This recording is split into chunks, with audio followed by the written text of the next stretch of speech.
माता काली को प्रसन्न करना चाहते हो, खुश करना चाहते हो, अनुभव प्राप्त करना चाहते हो, तो आज मैं आपके लिए एक महा उपाय लेकर आई हूँ। जय जय महाकाली।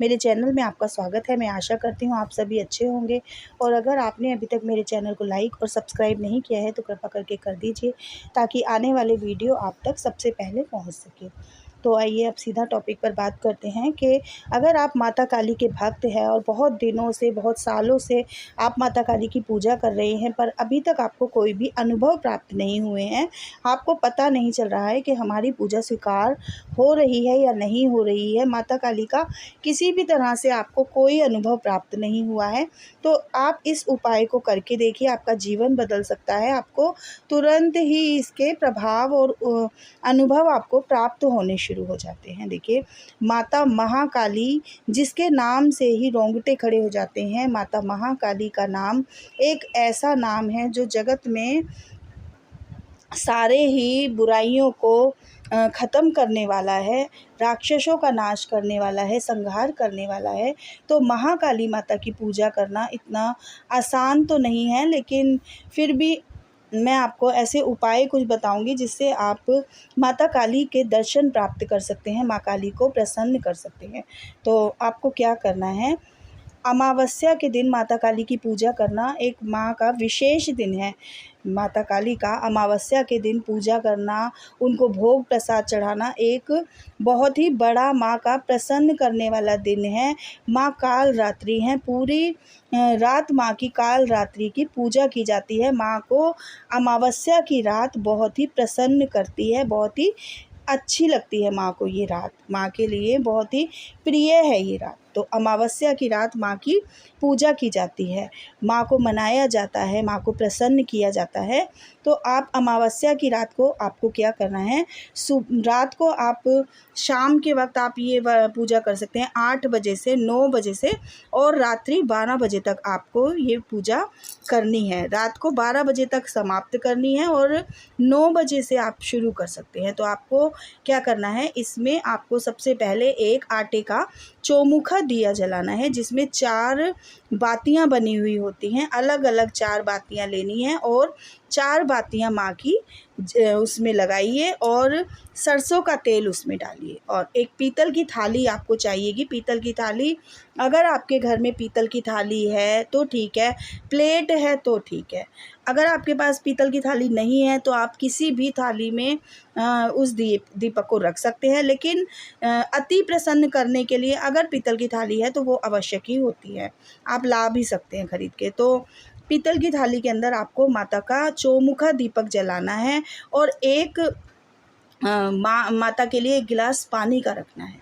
अब आप अपने आसन पर बैठ जाइए और माँ का आवाहन आपको करना है कि हे कालों की काल महाकाली माँ, हे माता रानी, मैं आपका आवाहन करता हूँ या करती हूँ। आप चारों दिशाओं से मेरे इस दीपक पे विराजमान हो जाइए, इसे आसन ग्रहण कीजिए, इस दीपक पर आसन ग्रहण कीजिए और इस दीपक को स्वीकार कीजिए। माँ का आवाहन आप जब इस प्रकार से करेंगे तो माँ साक्षात ही उस दीपक पर आकर विराजमान हो जाती हैं। अब माता काली का आपने आवाहन किया है, रात्रि है, और आपको अब क्या करना है, माता काली को पानी पिलाना है। सर्वप्रथम हम जब कोई रिश्तेदार आता है तो हम उसे पानी पिलाते हैं, तो माँ को आपको उस गिलास में थोड़ा सा गंगा जल डालिए, जल डालिए और बताशा डालिए और माँ को पानी पिलाइए। वो गिलास आप वहीं पर रख दीजिए। उसके बाद में आपको क्या करना है, एक गोबर का जो कंडा होता है उसे ले लीजिए। अगर वो नहीं है आपके पास तो आप कपूर का एक टुकड़ा लीजिए, कपूर पर माता को भोग लगाइए। सबसे पहले आपको भोग किस तरह से लगाना है, भोग की एक अलग ही क्रिया होती है। आपको किस तरह से भोग लगाना आपको आना चाहिए। भोग किस तरह से लगाना है, सबसे पहले आपको 2 लौंग गणेश जी की चढ़ानी है। गणेश जी की पूजा किए बगैर माता काली कभी भी प्रसन्न नहीं हो सकती हैं। सबसे पहले गणेश जी की धूप दीप आपको जलानी है, अगरबत्ती जलानी है और फिर उनके नाम की 2 लौंग चढ़ानी है। 2 लौंग आपको भोले बाबा की चढ़ानी है। उसके बाद में आपके जो भी गुरु हैं उनकी 2 लौंग चढ़ानी है। गुरु अगर आपके नहीं हैं तो ओम नमः शिवाय स्वाहा ये 2 लौंग आपको चढ़ा देनी है।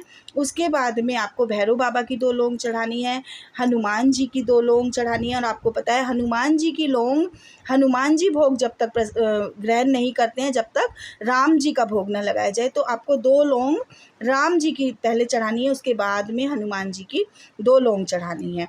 तो आपको इन सभी देवताओं का भोग देना है और फिर आपको 2 लौंग अपने घर की कुल देवी के नाम की चढ़ानी है। अपने घर के 2 लौंग कुल देवता के नाम की चढ़ानी है। फिर उसके बाद में आपको 5 लौंग के जोड़े और 1 बताशा, 2 हरी इलायची, ये माता काली का विशेष भोग है। बिल्कुल ही सिंपल साधारण सा एक भोग है जो आप अपने घर में, आपको कोई भी ज़्यादा व्यवस्था नहीं करनी है, तामझाम नहीं करना है। आप एक बार महीने में एक बार आप लाकर रख लीजिए और इस भोग को रोज़ डेली आप एक समय आप दीजिए, चाहे शाम को चाहे सुबह के समय दीजिए। लेकिन शाम के वक्त, रात्रि के वक्त माता काली जागृत होती हैं, पूर्ण रूप से वह पृथ्वी पर भ्रमण करती हैं और आपके आवाहन पर, आपके भोग पर तुरंत ही माँ आ जाती हैं और आपके भोग को स्वीकार करती हैं। और अमावस्या के दिन यह उपाय किया हुआ आप जब माता काली को पानी पिलाते हैं, माँ का चौमुखा दीपक जलाते हैं और माँ का आवाहन करते हैं और माँ को भोग लगाते हैं, उसी आसन पर वहीं पर बैठकर जब आप माता काली के मंत्र का जाप करते हैं तो आपको माता की विशेष कृपा प्राप्त होती है और माता काली आपके घर में उसी रात से साक्षात रूप में विराजमान हो जाती हैं। आपके घर में माता काली की योगिनियाँ वास करने लग जाती हैं, माँ वास करने लग जाती हैं। और आपने जिन जिन देवताओं का आवाहन किया था, जब आपने भोग लगाया था, आपने भैरव बाबा का भोग लगाया है, हनुमान जी का भोग लगाया है, तो वह भी आपके घर में विराजमान हो गए हैं। ये सारी शक्तियाँ आपके घर में विराजमान हो गई हैं। अब आपको इस भोग को अमावस्या से रोज़ डेली ही इस भोग को लगाना है। जिस तरह मैंने आपको भोग लगाना समझाया है, भोग उसी तरह से लगेगा। इन सारे देवताओं का भोग लगेगा। आप ऐसा नहीं कर सकते हैं कि आप सिर्फ माता काली की ही 5 लौंगे चढ़ा दें, तो माँ कभी भी आपके भोग को स्वीकार नहीं करेंगी। भोग लगाने की जो क्रिया है, जो कार्य है, इसी प्रकार से होता है। गणेश जी की पूजा के बिना माता काली क्या कोई भी देवी देवता भोग प्रसाद या पूजा को ग्रहण नहीं करते हैं। इसलिए पहले गणेश जी का भोग लगाएं, फिर माँ का भोग लगाएं और फिर माँ के मंत्र का उच्चारण कीजिए। जय माँ काली।